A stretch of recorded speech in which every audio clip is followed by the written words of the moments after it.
पाखंडी अपनी असलियत दिखाने लगे हैं। जो उनके भीतर है खुद ही बताने लगे हैं। यह सच है कि दवा का असर अब हो रहा है, कीड़े सतह पर आकर बुलबुलाने लगे हैं। सभी देशवासियों को और सभी गुरु भाई बहनों को सादर जय माता की, जय गुरुवर की। बड़ी खुशी की बात है कि सद्गुरुदेव परमहंस योगीराज श्री शक्तिपुत्र जी महाराज के द्वारा युग परिवर्तन का जो अभियान पिछले 35 वर्षों से चलाया जा रहा है वह अब रंग दिखाने लगा है। धर्म की स्थापना करते हुए अनीति, अन्याय, अधर्म का जो विरोध परम पूज्य सद्गुरुदेव जी महाराज के द्वारा किया जा रहा है उसका कहीं ना कहीं अब असर होने लगा है। विषय की गहराई में जाने के पहले एक छोटी सी बोध कथा आपके समक्ष रखना चाहूँगा। एक गांव में एक पंचायत लगी हुई थी। पंचायत में कुछ निर्णय लिए जा रहे थे। जब निर्णय नहीं पास हुआ, कोई निर्णय नहीं लिया जा सका, तब लोगों ने कहा कि गांव में एक संत आए हुए हैं, चलते हैं संत के पास, पूछते हैं, कुछ ना कुछ समाधान मिलेगा। लोग संत के पास गए। संत ने कहा, क्या बात है, इतने सारे लोग क्यों आए हैं? तो लोगों ने कहा कि महाराज, गांव में हमारे एक ही कुआं है जिसमें सभी लोग जल ग्रहण करते हैं। कुछ समय पूर्व कुएं के पास 3 कुत्ते लड़ रहे थे और लड़ते लड़ते कुएं में गिर गए। कुएं में गिर गए और कुएं का जल इतना दूषित हो गया, दुर्गंध युक्त हो गया कि उसे अब हम लोग उपयोग नहीं कर पा रहे हैं। तो महात्मा ने कहा कि ऐसा करिए कि कुएं में जाकर के गंगा जल डलवा दीजिए, जल पवित्र हो जाएगा। लोग गए, 10-15 बाल्टी गंगा जल डाला, कोई असर ना हुआ। फिर से संत के पास आए। संत ने कहा, अब क्या हुआ? बोले, पानी जस का तस है। तो संत ने कहा, ऐसा करिए, कोई सुगंधित द्रव्य डलवा दीजिए। लोग फिर से गए और लोगों ने सुगंधित द्रव्य डाला, लेकिन पानी में कोई असर ना हुआ। फिर से संत के पास गए तो संत स्वयं कुएं के पास आए और उनने कुएं को देखा झांक करके, तो कुत्ते वहीं पर मरे पड़े हुए थे। तो संत ने आश्चर्यचकित होकर के कहा गांव वालों से कि तुम लोगों ने कुत्ते को बाहर क्यों नहीं निकाला? तो उन्होंने कहा, महाराज आपने कहा ही नहीं। तो संत के आश्चर्य की सीमा ना रही। उन्होंने कहा, पहले कुत्ते को बाहर निकालो, ये कुत्ते जो मरे पड़े हैं उनको बाहर निकालो, उसके बाद इसमें गंगा जल डालो, सुगंधित द्रव्य डालो, कुछ भी डालो, तभी उसका असर हो पाएगा। कहने का तात्पर्य है कि इसी तरह हमारे धर्म में भी आज काम, क्रोध, लोभ, मोह, पाखंड, आडंबर का स्थान इतनी व्यापकता से है कि अन्य चीजों का आज असर ही नहीं हो रहा। और परम पूज्य सद्गुरुदेव जी महाराज अनेक वर्षों से इन्हीं पाखंड, आडंबरों को हटाने की बात कह रहे हैं। गुरुदेव जी महाराज के द्वारा कहा जा रहा है कि अगर धर्म की विकृतियों को नहीं दूर किया जाएगा तो आपके यज्ञ का, तीर्थ स्थान में भ्रमण का, आपके पूजा पाठ का कोई असर नहीं हो पाएगा। और बड़ी मुखरता के साथ परम पूज्य सद्गुरुदेव जी महाराज के द्वारा यह आवाज उठाई जा रही है। लोगों को जागृत भी किया जा रहा है और धर्म अध्यात्म का ठेका लिए तथाकथित धर्म गुरुओं को भी चेताया जा रहा है, उनको भी चेतावनी दी जा रही है, उनको भी जानकारी दी जा रही है, उनको भी ज्ञान दिया जा रहा है कि आप लोग पहले धर्म की विकृतियों को दूर करने का कार्य करिए, तब लोगों को कथा सुनाइए, तब लोगों को भागवत सुनाइए, तब लोगों को घर में यज्ञ करवाइए, पूजा करवाइए, पाठ करवाइए। पहले उनको अवगुणों विकारों से दूर करिए, अन्यथा आप धर्मगुरु बनने के योग्य नहीं हैं। और अगर आप ऐसा कर रहे हैं तो आप धर्म की हानि कर रहे हैं। गुरुदेव जी महाराज के द्वारा उठाई गई इसी आवाज से अनेक लोगों को बहुत बुरा लग जाता है कि हमें क्यों बोल रहे हैं, हमें क्यों ऐसा कह रहे हैं।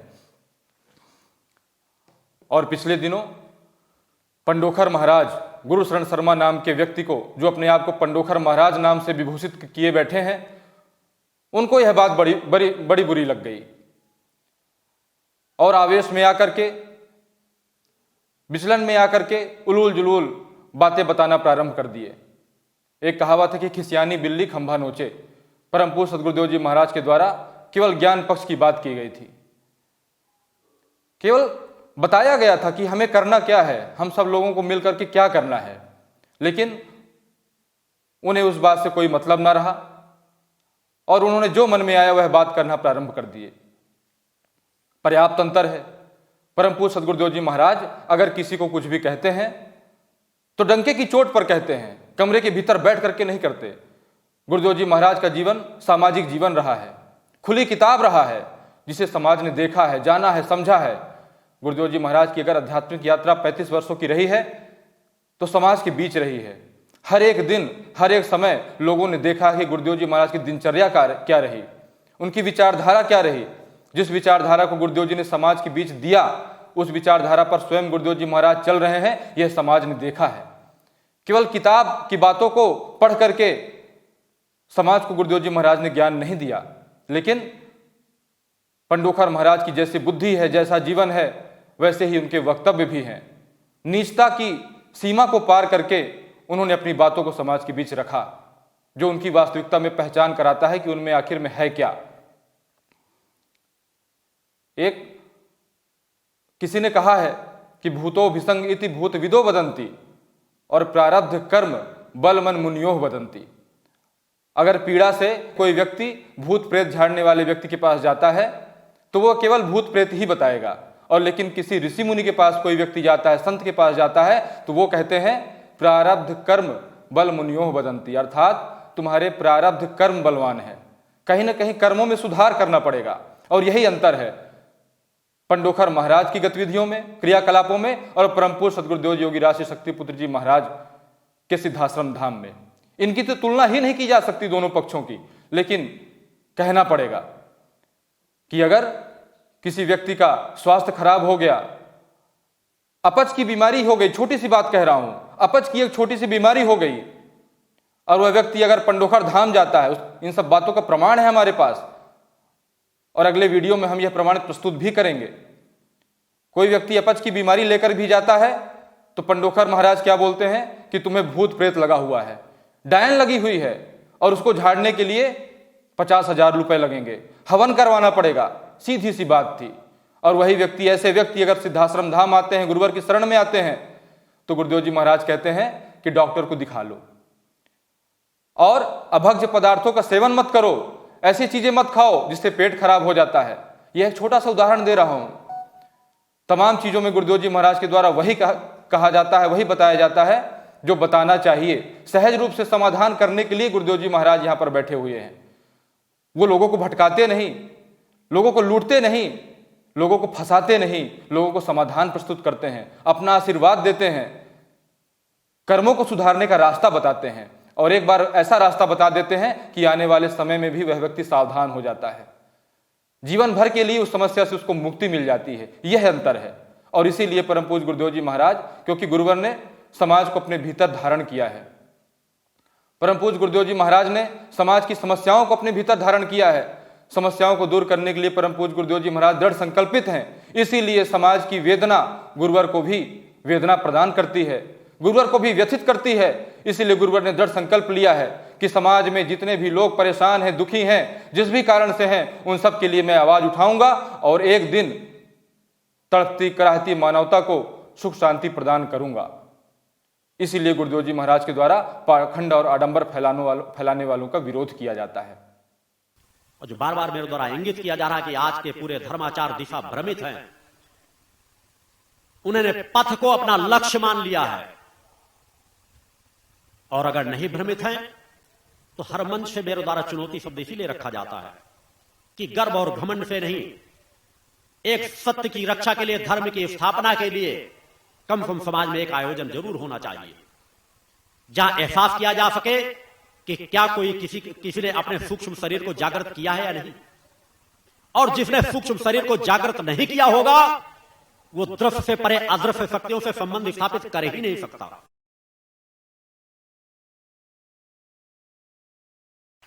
और सूक्ष्म को जागृत किया है या नहीं किया, इसको तो आज वैज्ञानिक मशीनें बनी हुई हैं।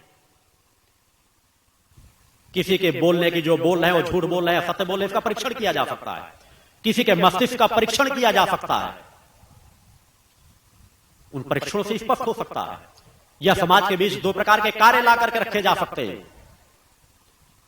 देश के जितने धर्माचार हैं, जितने धर्म प्रमुख हैं, जितने योगाचार हैं, सब एक पलड़े पर खड़े हो जाएं, और आपका गुरु एक पलड़े पर खड़े होने के लिए तैयार है। एक प्रकार के दो कार्य लाकर रख दिए जाए। मेरे जीवन में असंभव शब्द नहीं है। हर प्रकार के कार्य समाज के बीच किए गए हैं। उसी ऊर्जा को आज जन जन में बांटने का कार्य किया जा रहा है। पिछले दिनों कुछ बातें पंडोखर महाराज ने कही, लेकिन 2 दिन पहले ऐसी बातें उनके द्वारा की गई, गुरु शरण शर्मा के द्वारा ऐसी बातें प्रस्तुत की गई जो व्यक्ति कोई सुन भी ले तो अफसोस होगा कि ऐसा व्यक्ति इस धरती पर है भी क्यों। बहुत बड़ा खोजबीन करके लाए हैं। कह रहे हैं कि शिव शक्ति पुत्र जी महाराज, तुम्हारा नाम रामवरण शुक्ला है। यह कौन सी नई बात हो गई? अगर यह जानकारी तुम लेते, यहां के बारे में थोड़ा भी जानते, तो देखते कि पिछले सन 1997 से जो पत्रिकाएं यहां से प्रकाशित हो रही हैं, उसमें गुरुदेव जी महाराज का जीवन परिचय है। लुका छिपी करके परम पूज्य गुरुदेव जी महाराज ने अपनी यात्रा तय की ही नहीं कभी। इंटरनेट पर, यूट्यूब पर न जाने कितने वीडियोस पड़े हैं जो गुरुदेव जी महाराज के जीवन चरित्र को बताते हैं, दर्शाते हैं, दिखाते हैं। परम पूज्य गुरुदेव जी महाराज गृहस्थ है कि नहीं, उनने सन्यास कब धारण किया, उनके परिवार में कौन कौन है, उनका नाम क्या है, उनके गांव का नाम क्या है, उनके गांव से कितने लोग जुड़े हैं, उनके शिष्य कितने हैं, शिष्य को कौन सी विचारधारा दी जाती है, ये सारा वर्णन उन साहित्यों में भरा पड़ा है। और एक छोटी सी बात तुम जान गए, तुम्हें लगा ये अचूक खजाना मिल गया हमें, इसको हम समाज के बीच बता देंगे कि गुरु जी का नाम शक्तिपुत्र जी महाराज नहीं, रामवरण शुक्ला है, तो बहुत बड़ी बात तुमने जान ली। और यह बात बता करके तुमने क्या कहा कि हमारे यहां देवी देवता कार्य करते हैं, प्रत्यक्ष अप्रत्यक्ष रूप से कार्य करते हैं। देवी देवता अगर तुमको आकर के गुरुदेव जी का नाम बता रहे हैं तो तुम्हारे जीवन को धिक्कार है। यही बात तुम जान लो कि लोगों को कैसे ठगते हो तुम। इसका प्रत्यक्ष उदाहरण है यह। जो बात किसी ने हमसे बताया कि हमारा पहले नाम पता वहां लिखवा लिया जाता है, फिर उसी बात को पंडोखर महाराज पर्चा में लिख करके बताते हैं। इसका उदाहरण यही है कि एक छोटी सी बात जो गुरुदेव जी ने कितनी बार बताई है, गुरुदेव जी की चिंतन को सुनो। गुरुदेव जी ने कहा, मेरा जन्म किसान परिवार में हुआ, मेरे पिताजी मेहनती किसान थे, फिर सन्यास धर्म धारण किए। मेरा नाम, पूर्व का नाम, आध्यात्मिक यात्रा के पहले, सन्यास धर्म के पहले, मां के दर्शन के पहले मेरा नाम रामवरण शुक्ल ही था। गुरुदेव जी ने कितनी बार बताया है। इस बात को तुम क्या जादूगरी साबित करना चाहते हो बता करके? गुरुदेव जी का प्रत्येक शिष्य जानता है कि गुरुदेव जी की साधनात्मक यात्रा प्रारंभ करने के पूर्व उनका नाम श्री रामवरण शुक्ल ही था। और इसमें कोई संदेह की बात नहीं है, इसमें कोई बुरी बात नहीं है। हर व्यक्ति का नाम होता है। यह बता करके क्या साबित करना चाहते हो? तुमने कहा कि पंज्योति शक्ति सिद्धाश्रम में 200 लोगों की हत्या हो चुकी है, न जाने कितने लोग फांसी में झूल चुके हैं, न जाने कितने लोग मर चुके हैं, कितने लोगों की हत्या करवाई जा चुकी है। एक बार पंज्योति शक्ति सिद्धाश्रम धाम आकर के देखो। अगर तुम्हारा सौभाग्य होगा, तुम्हारे जीवन में कभी सौभाग्य होगा तो आओगे भी, वरना तुम्हारे जैसा अभागी व्यक्ति कभी आ भी नहीं सकता। यहां पर आने वाला व्यक्ति मां की ऊर्जा को प्राप्त करके आनंदित होता है। यहां पर 200 परिवार रह रहा है। यहां पर हत्याएं नहीं की जाती, यहां पर चेतना प्रदान किया जाता है, यहां पर लोगों का निर्माण किया जाता है। और ब्योहारी का तुमने नाम लिया, और ब्योहारी थाना यहीं पर है, पास में ही है। और पिछले 25 वर्षों से गुरुदेव जी महाराज इस आश्रम में रह रहे हैं। एक भी मुकदमा परम पूज्य सदगुरुदेव योगीराज शक्तिपुत्र जी महाराज के नाम पर, एक भी मुकदमा तुम साबित कर दो ब्योहारी थाना में, तो इस पंजो शक्ति सिद्धाश्रम और भगवती मानव कल्याण संगठन की तरफ से मैं वचन देता हूं कि यह आश्रम बंद हो जाएगा। एक भी मुकदमा, झूठ की भी पराकाष्ठा होती है, एक सीमा होती है, वह सब तुमने पार करके दिखा दिया है। अब तुम्हारे पास कुछ बोलने को बचा नहीं। सीधी सी बात थी। परम पूज्य गुरुदेव जी महाराज कह रहे हैं कि अगर साधनात्मक क्षमता नहीं है, अगर तब्बल नहीं है, तो उसको मान लो, अपनी गलती स्वीकार कर लो कि हां मैं भूत प्रेत झाड़ने वाला हूं, हां मैं ठग हूं, मैं जादूगरी दिखा करके पैसे ऐंठता हूं। इतनी बात मान लो, गलती मान लो, माफी मांग लो, बात खत्म हो जाएगी। लेकिन आगे तुम बढ़ रहे हो और अपने पैरों पर कुल्हाड़ी ही मार रहे हो, गलत रास्ते पर जा रहे हो। अगर यही सब देखना है तो रामपाल के आश्रम में चले जाना, जिनके आश्रम में बड़ी बड़ी ऊंची ऊंची दीवारें थी, जो आज जेल में बंद है। उसके आश्रम में पुलिस को जाने के लिए न जाने कितना समय लग गया था। उसके आश्रम में यह सब होता था। पुलिस प्रवेश भी नहीं कर सकती थी, आतंकवादियों की तरह लड़ाई हुई थी उसकी पुलिस से, और तुम इतने नीच व्यक्ति बहन बेटियों पर उतर आए। क्या धर्म का प्रमुख ऐसा ही होता है? क्या धर्मगुरु ऐसा ही होता है? धर्म का कार्य करने वाला व्यक्ति ऐसा ही होता है? कभी वह समय था जब परम पूज्य गुरुदेव जी महाराज के परिवार के एक सदस्य की हत्या किसी ने करवा दी थी, उनके खिलाफ खड़े होकर के गुरुदेव जी महाराज ने उनको जेल भिजवाया था। तब उनके संबंधित व्यक्ति, उन हत्यारों के संबंधित व्यक्ति एकजुट होकर के परम पूज्य गुरुदेव जी महाराज का विरोध किया उन लोगों ने, और विरोध स्वरूप एक होकर के एक पत्रिका निकाली। उस पत्रिका में न जाने कितनी अफवाहजनक बातें फैलाई। वैसा प्रमाण है जो तुम 200 पन्ने की किताब कह रहे हो कि मेरे पास रखा है, वह किताब हमारे पास भी रखा है। उस व्यक्ति ने जाकर के न जाने कहां कहां बांटा था। क्या हो गया? तुम्हारे जैसे बहुत विरोध करने वाले यहां पर आए और गए, लेकिन परम पूज्य गुरुदेव जी महाराज की बात को रोकने का साहस, दम आज तक इस धरती में किसी में नहीं है और ना कभी होगा। इस बात को ध्यान में रख लो। न जाने कितनी बातें उसमें लिखी उसने और उसका पुरजोर विरोध किया गया। 2010 में रीवा में लाखों गुरुदेव जी महाराज के शिष्यों ने विरोध दर्ज किया और उस प्रकरण पर आज भी मुकदमा दर्ज है। जो प्रकरण विचाराधीन है, जो कोर्ट में लंबित है, उसको आधार बना करके तुम उल्टी सीधी बातें कह रहे हो। और बात अगर धर्म अधर्म की लड़ाई थी तो उसमें बहन बेटियां कहां से आ गई? क्या यही संस्कार तुम्हारे माता पिता ने दिया है? यही संस्कार तुम्हारे माता पिता ने दिया, परिवार ने दिया? तभी तो गुरुदेव जी महाराज के द्वारा कहना पड़ता है कि अगर अपने मां के स्तन का पान किए हो, अगर मां के दूध को लजाते नहीं हो, इसीलिए ऐसे तुम्हारे जैसे गंदे लोगों के लिए ही गुरुदेव जी महाराज को ऐसे शब्दों का उपयोग करना पड़ता है, ऐसे शब्दों का प्रयोग करना पड़ता है। तुम्हारे घर में बहन बेटियां नहीं है, यह धर्म अधर्म की लड़ाई है, इसमें बहन बेटियों की बात कहां से आ गई? विचार करना बैठ करके। जिसने अफवाह फैलाई थी, जिसने झूठी बातें, मनगढ़ंत बातें फैलाई थी, प्रकाशित कराई थी, उस गंदे व्यक्ति में, उस नीच व्यक्ति में और तुम में कोई भी अंतर नहीं है। इसीलिए तुम्हारा विरोध किया जा रहा है। तुम्हारा यह पाखंड, तुम्हारी यह स्तरहीनता समाज के बीच आ सके, इसलिए परम पूज्य गुरुदेव जी महाराज मुंहर होकर के तुम्हारे जैसे लोगों के विरुद्ध आवाज उठा रहे हैं। समाज को कब तक लूटते ठगते रहोगे? करो जो कर सकना है करो, लेकिन परम पूज्य गुरुदेव जी महाराज की यात्रा को कभी बंद नहीं कर सकते, कभी रोक नहीं सकते। परम पूज्य गुरुदेव जी महाराज की यात्रा सूर्य के समान है। थोड़ा सा बादल आकर के हो सकता है लोगों को लगे कि सूर्य दिख नहीं रहा, लेकिन सूर्य उतनी प्रखरता से चलता है और बादल को छांट करके फिर उदित होता है और लोगों को प्रकाश देता है। तुम्हें शर्म आनी चाहिए अपनी गंदी मानसिकता पर। कुछ नहीं कर सकते, तुम्हारी बात में कोई दम नहीं है। एक भी बात साबित करके दिखा दो, प्रमाणित करके दिखा दो, तो जो तुम कहते हो उसे 10 गुना करके यहां से दिखाया जाएगा, बताया जाएगा, माना जाएगा तुम्हारी बातों को। लेकिन तुम्हारी बातें स्तरहीन बातें हैं। तुम बार बार क्या कहते हो? तुम बार बार कहते हो मैं तुम्हारा निमंत्रण स्वीकार करता हूं शक्तिपुत्र महाराज, तुम्हारा निमंत्रण स्वीकार करता हूं। निमंत्रण क्या होता है? यह निमंत्रण क्या है? दाल चावल खाने के लिए पंगत में बैठ करके कौन कितना दाल चावल खा लेगा, इसकी बात नहीं की गई है। तब बल्कि चुनौती दी गई है। चुनौती को निमंत्रण मानते हो, तुम्हारी औकात इतनी ही है। चुनौती शब्द तुम्हारे लिए था ही नहीं, केवल तुम्हारी, जो तुम समाज को लूट रहे हो, समाज को बेवकूफ बना रहे हो।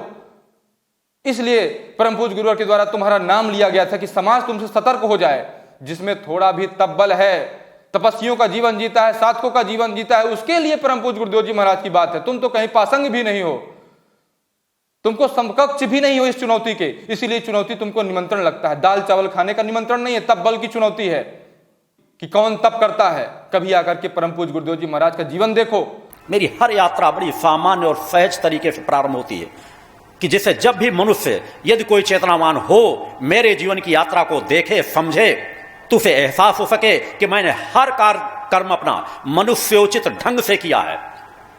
अपनी साधनाओं का उपयोग नहीं किया, बल्कि अपने शरीर को तपाया है। मैं चाहूं तो समाज को अपनी पूर्व अर्जित साधनाओं के माध्यम से केवल आशीर्वाद देता हुआ दिशा देता जा सकता हूं, मगर फिर भी मैंने यज्ञों का माध्यम लिया, अपने शरीर को तपाने का माध्यम लिया, खुद साधना रत रहता रहा। युवा अवस्था में आने के बाद जब लोगों के खेलने कूदने का समय होता है, अखंड साधनाओं में बीच बीच बैठ करके, कहीं 1 महीने की, कहीं 2 महीने की, कहीं 6 महीने की, कहीं 15 दिन की, कहीं 11 दिन की मेरी अखंड साधनाएं चलती रही।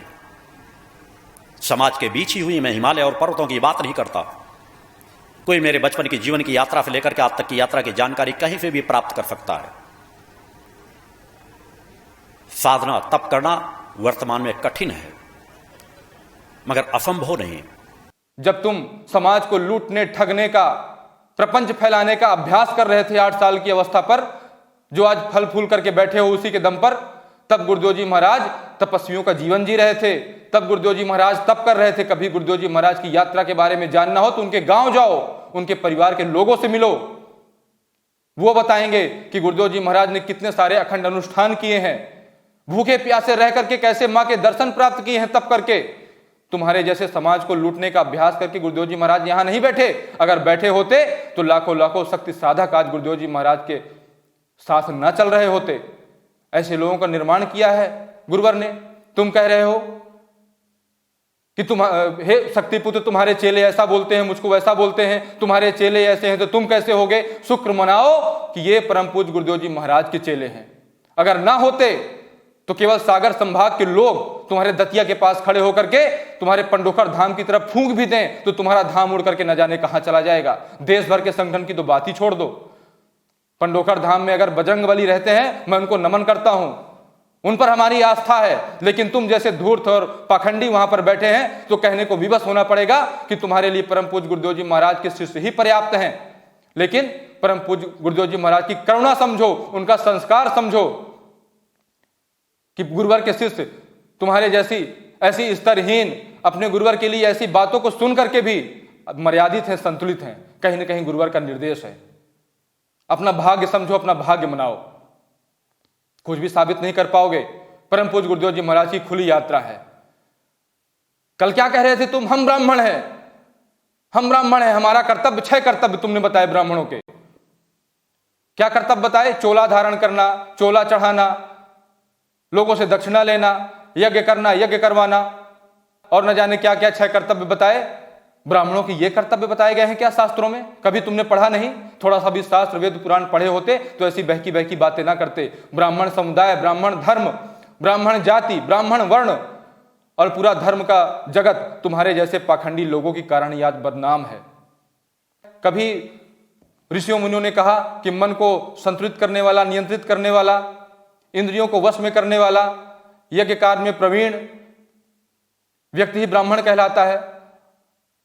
ब्रह्मधार्यति ब्राह्मण है, जो ब्रह्म को जानता हो, ब्रह्म को धारण करता हो, वह ब्राह्मण कहलाता है। और तुम क्या कह रहे हो कि दक्षिणा लेने वाला व्यक्ति ब्राह्मण कहलाता है। शर्म आनी चाहिए तुम्हें अपने आप पर।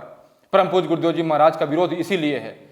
अगर असली में ब्राह्मण होते, सही में ब्राह्मण होते तो आज समाज को ज्ञान दे रहे होते, समाज को भटका ना रहे होते। परम पूज्य गुरुदेव जी महाराज के द्वारा मनुष्य का, व्यक्ति का, समाज का निर्माण किया जा रहा है।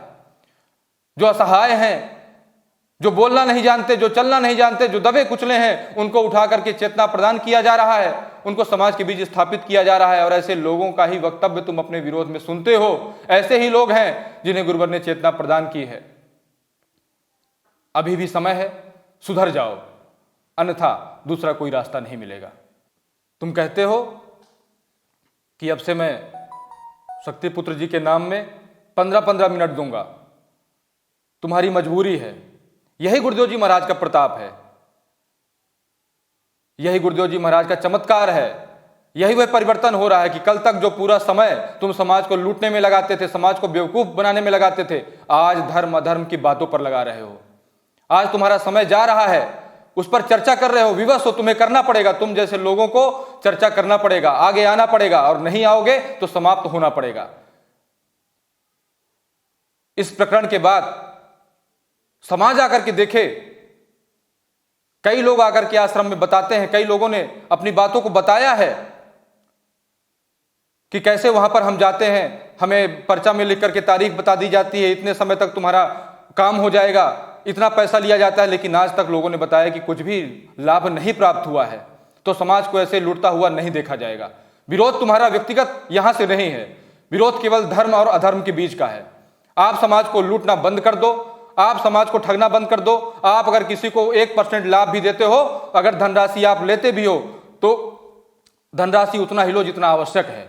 आप किसी से हवन के नाम पर 1-1 लाख रुपए नहीं ले सकते, आप 25-25 हजार रुपए नहीं ले सकते, आप 2-2 लाख रुपए नहीं ले सकते। लोगों ने यहां पर आकर के बताया, अपनी व्यथा रखी गुरुदेव जी महाराज के चरणों में कि गुरुवर न जाने हम कितने वर्षों से परेशान हैं, हमें कोई आधार नहीं मिल रहा था, इसलिए हम आवाज नहीं उठा रहे थे। तुमसे परेशान और दुखी लोग समाज में न जाने कितने घूम रहे हैं, उन्हीं का सहारा परम पूज्य गुरुदेव जी महाराज बन रहे हैं। और तुम कह रहे हो कि यहाँ आश्रम में पैसा मांगा जाता है। कभी परम पूज्य सद्गुरुदेव जी महाराज के द्वारा कभी कामना नहीं की गई पैसे रुपयों की।